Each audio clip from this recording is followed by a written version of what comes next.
This is the Uncensored Podcast with Robert Peppo. Do you think people will vote for me? What's up, everybody? This is Robert Peppo. This is episode 46. I appreciate you guys rocking with me. I haven't been doing this as frequently because there's so much actual business stuff going on that I've talked about this whole time on the podcast that has come to fruition that requires a massive amount of effort, right? And I often have said in my podcast that all these things require this insane amount of work ethic, right? That's what I've come to. And there's a time and place to be able to do these things and give it all the energy and effort required to give out valuable content and valuable information. And then there's a time and place to put that energy and effort into the business that's creating the opportunities, that's generating real revenue, that requires a whole bunch more, right? But this is an update time. Lots of things have been happening, so I'm going to detail a few of those. And I don't often read from an article or use guides and shit. It's very authentic, and I just get right to it, right? I know my subjects. If I'm going to talk about it, I'm well in tune with what to say, how to position things, and all that. But today, there's a pointed topic that'll allow me to use this and give valuable information because of it. So mainly, I want to discuss that Subway has positioned themselves to sell or have sold, pending a few details, to Roark Capital, which is a major restaurant brand. It's some company that I've looked up to. When we go for our big end goal to exit and things like that, they currently own Jimmy John's and now have acquired or are basically in the process of acquiring Subway. Some of the details have come out, right? And I want to discuss them because I felt a range of emotions based on this. Good, happy, sad, mad. Kind of threw me all over the place, trying to really tie things together, understand it, because I study these things. If you're going to be involved and go to a high level in your industry, you should be studying the things that are happening, who's doing what, and all that. So I do that, right? And I have my own opinions on things. That doesn't matter. I have my own judgments. That doesn't matter. I like to go with facts, what has happened, how they've done this, what did they do wrong here, how do I apply those things, right? So this is just one of those cases, but it's very much where we are at today and going forward, and it tells me a lot, shows me a lot, makes me feel a lot, it makes me think, it pushes me, it pulls me. And that's what I'm going to detail here today. And hopefully you can pick up on some of these things and apply it to yourself, your life, your thing, right? My goal is to always add value to you, whether you do restaurants or not, whether you're involved like I am in my stuff or not. We can pick up on these things, and I try and tie that into real life or business as a whole, okay? So anyway, we come across this article, and it was shared to me by a few people several times, and I knew that something was happening. And oddly enough, we've made some connections with some people through my various networks that I've worked hard to establish that have, direct contact with or work with people that own many groups, and Subway included, own, a handful of them. So we have this direct insight, so I am tied to it in some way, and not even in a competition way, which is the coolest part, more so in a mutual understanding and acknowledgement standpoint. Which is great. We've positioned our brand like that, and people understand that.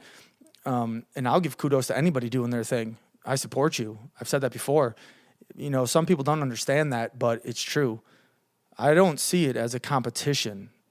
There is direct competition, of course, and there will be going forward, and I'm conscious of that, and I recognize it. But when you have people near you that know other people and do these things, it's not. And there's enough out there for everybody. You just need to kill it, get to it, right? And put your best foot forward so you can achieve that. But, nonetheless, these things are near and dear to me. And they have, real applicable ways that they help. And you can apply these things today.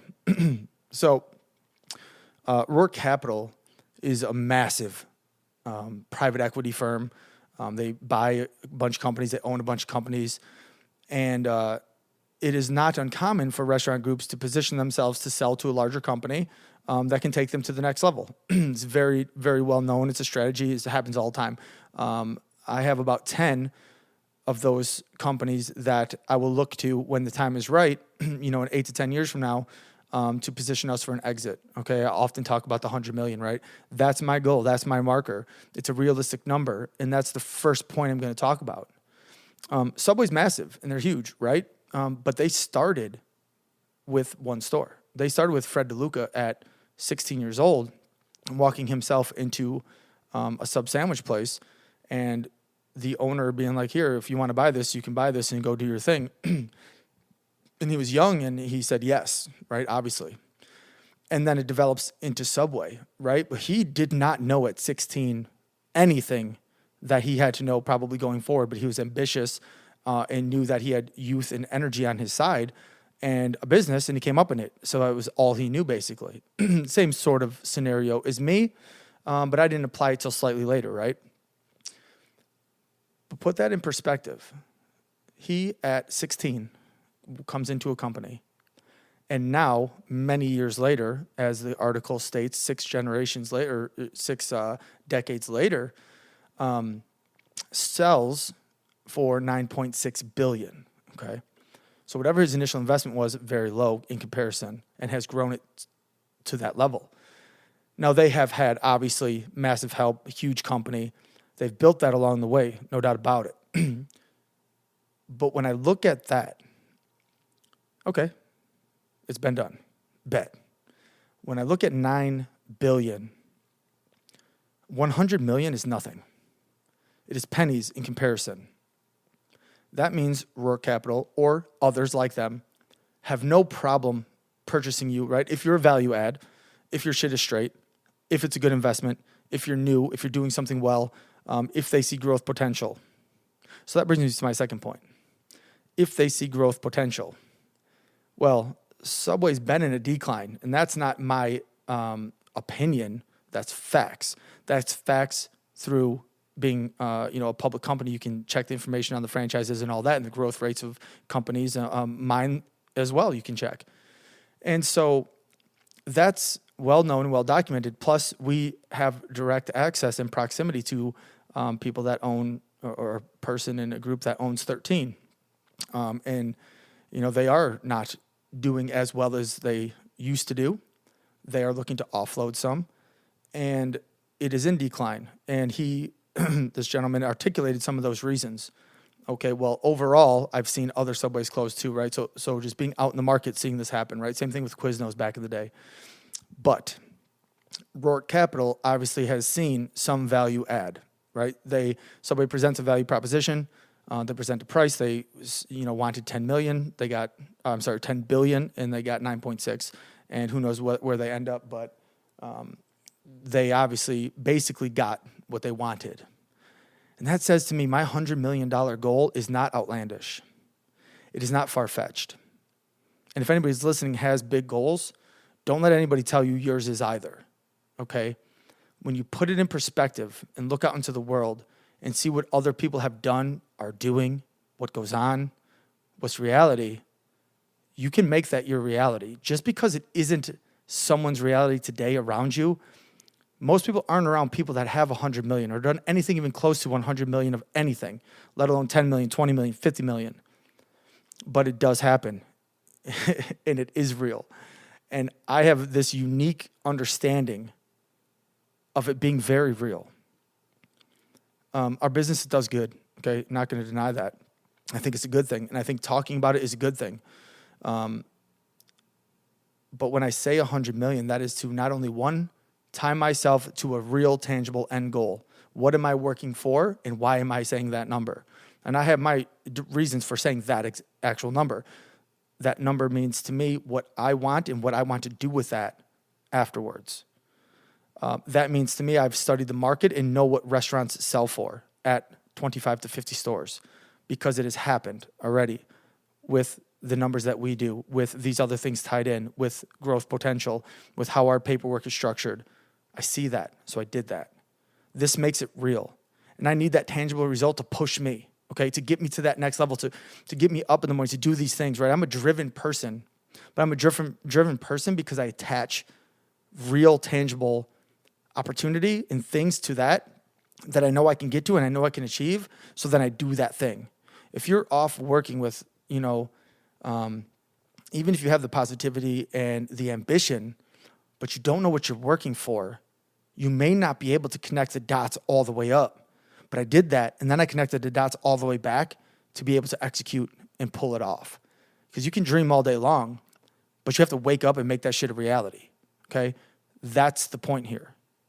So when I see that, it's very real because it is nothing in comparison to what other people have done. It's massive for us, my family, the people around us, the people involved. It's excellent for that. And it's achievable because it's pennies to what other people have paid and done, okay?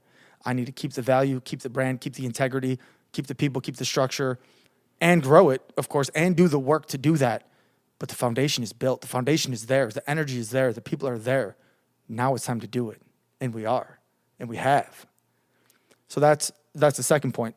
But I mentioned that, I believe Subway's in a decline based on the facts, what's put out there. What it's true. The article says it. Even though they've closed stores, Roark Capital sees the potential. Okay, well, why? So then I look at it that, well, they own Jimmy John's too, okay?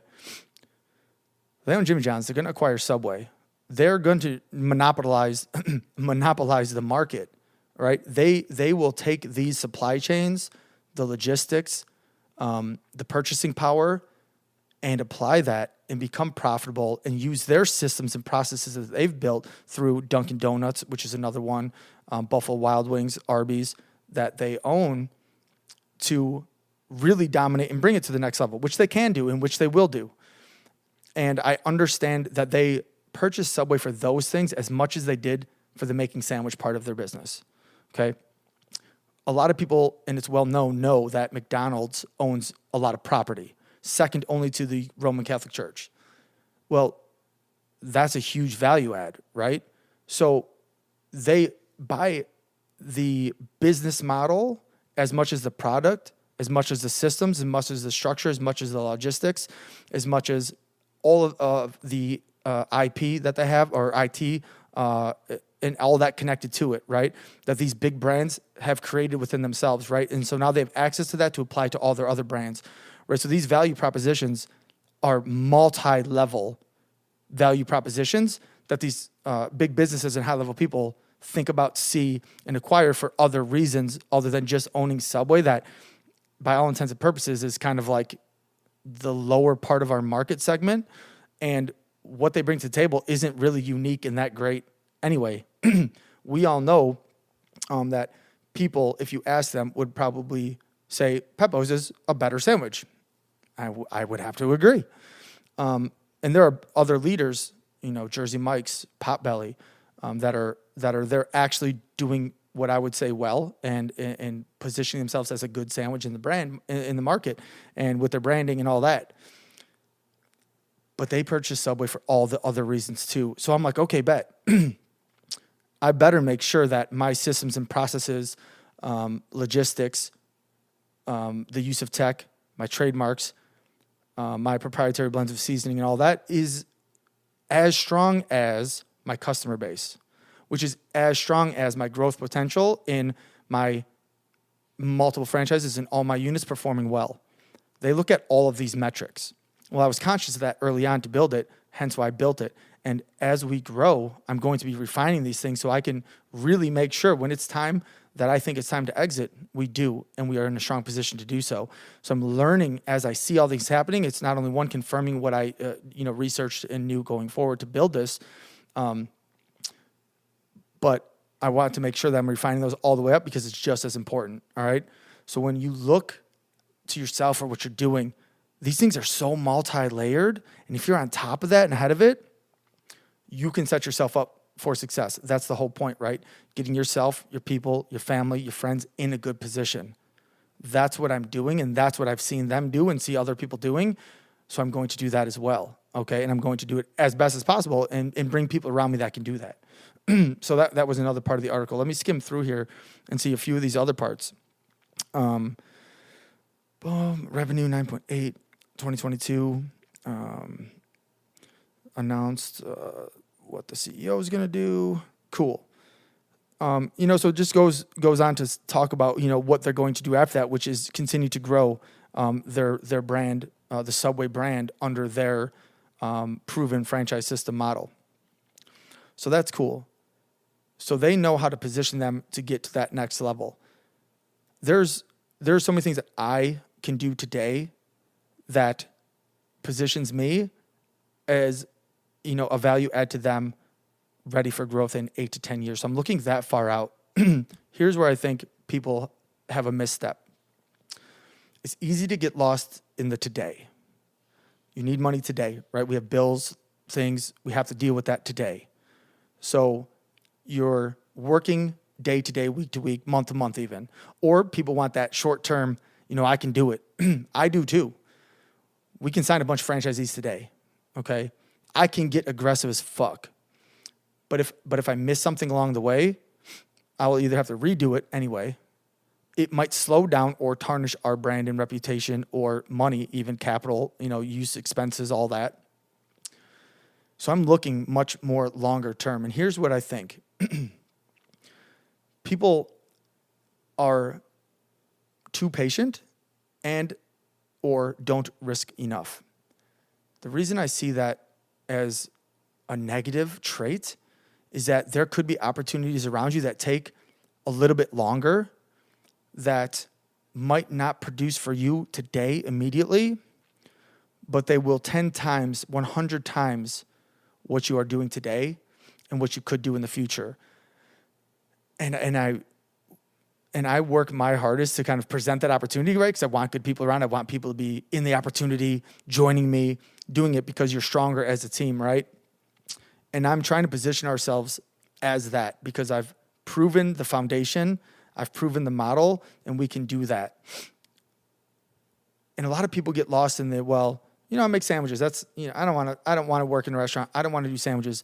Our model, just like Subway, Jimmy John's, anybody else, has so many layers of positions and different things to do that what I've done is bring these people around, fill in these spots that I don't have yet, or I'm not good at, or I shouldn't be focused on as a CEO, and fill those spots in. And then when we get to that level, everyone raises up along the way, right? And we filled in all of these spots from purchasing, vendors, advertisement, marketing, running of a store, territory manager, locations, general contracting, all these things I want to bring like in-house into this power team, okay? And so what I have to stress to people is if you're good at something, just because the thing that you might see today from us, for instance, is making sandwiches, that doesn't mean tomorrow your thing that you're good at cannot be utilized and really there and put in place to strengthen the brand. And so when you look around to your friends and family, add to each other, okay? This is, it almost makes me upset and sad to see people not able to see certain things happening. And I often say it's a blessing and a curse how I see things because I can see what people are good at, what they do, what they could do with this and maybe try that. And I definitely see it for me. And I don't do that selfishly. I do that because I know where we're going. And I know that can be a win for everybody involved.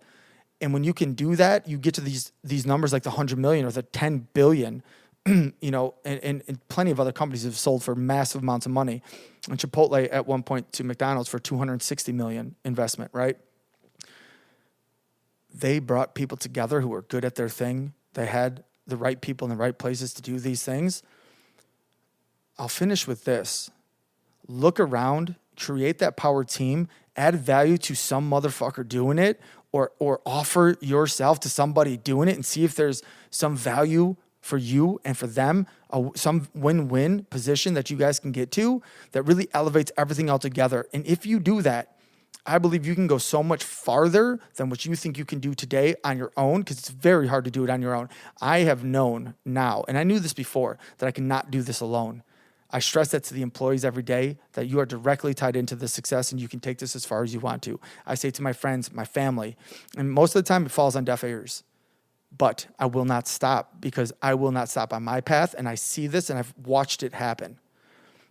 It will be those who understand it with me and who come along who get that ultimate win-win, and I wish it for everybody. In your thing, whether it's with me or not, and me to you, whether I'm with you or not.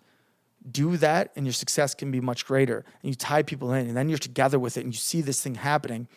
And it's it's such a powerful thing to be surrounded by those people that want to see you win, that help you win, and that you can help them win. It's a win-win. So again, I appreciate you guys always rocking with me. It's fun to do this, coming back at you. There's another one coming next weekend, so please look forward to that. It's going to be a different one. We're going to be down in Florida recording a podcast, which is going to be super fun. So stay tuned for that one. I'll have some more information about when the next store is coming up very soon here. But thank you guys. I appreciate you. And like always, let's fucking get it.